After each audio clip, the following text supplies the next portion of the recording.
I'll get back to it. Good afternoon, hotline. Good afternoon, Jeff. How you doing today? Pretty good. I was calling about, you mentioned something about Iron Block Harley Davidson. I just caught the... Well, Eric, how are you? How's Claudia doing? She's doing great. She was wondering how you're doing. Well, it's just always a pleasure when I see you two over at Pete's Restaurant where you're frequent visitors. Yeah, we'd like to see you there also. Yeah. So the reason I was calling today, I was going to give you an update on the famous car wash serial killer incident. Oh, that's right. You were, can I say arrested? Oh, yeah. You had been arrested because you allegedly broke the wand at a do-it-yourself car wash in Adams. Yeah, it was one of our finer cases of our justice system here in the Jefferson County. Now, what was it? You were frustrated because you were washing your vehicle and the hose got caught on your wheel and you kind of... Exactly. And then you hit the thing and then it was... Yeah, it was basically a civil matter that for some reason they decided to turn it into a criminal matter. And the good news is, after spending a bunch of money and hiring an attorney and hiring a private investigator and going to a trial yesterday and picking a jury, the judge in the interest of the defense to dismiss all the charges. Well, congratulations, Eric, on that. Justice has been served, but of course, right. The good news is the system got some money out of you. Yeah, and the bad news is it won't make the paper and the news junkie and everything else like it did on the front end, but, you know, that's just the way it goes. Well, yeah, I mean, obviously, when you're arrested for that, it's a big deal, and they don't report the tail end of it. How much do you think it cost you, legally? Speak up. More than $5,000.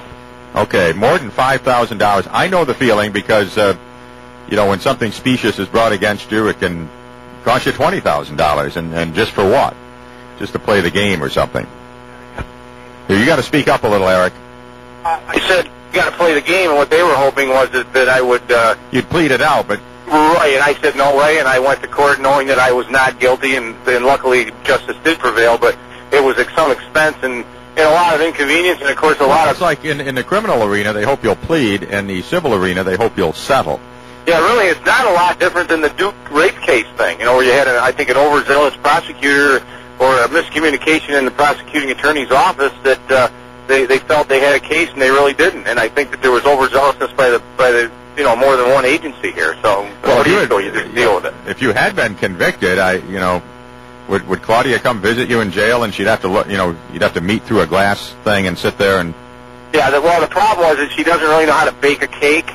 And so I had no way of getting a file or any way of getting out of there. So we had to try to prevail in the legal sense. So I didn't go to the slammer. Yeah. So you think they made a mountain out of a molehill and basically charged you criminally? And once you're on that treadmill, it's hard to get off.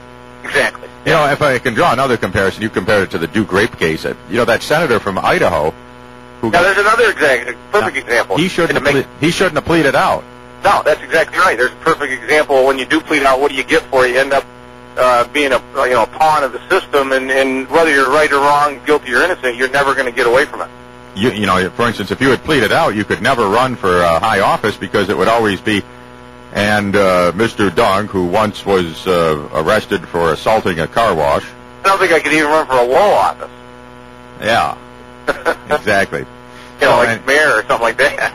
Well, congratulations. And again, this is the type of news that you will never read about. You won't be on Channel 7.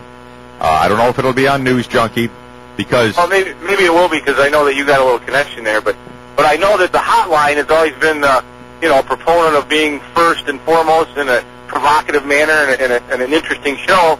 And it's good that you do cover good news as well as other types of news. And that's the reason I called you. I appreciate what you do, and I think you guys do a good job of bringing certain things to the attention of people that maybe wouldn't hear it any other way. Exactly. And, we just kind of go from there. But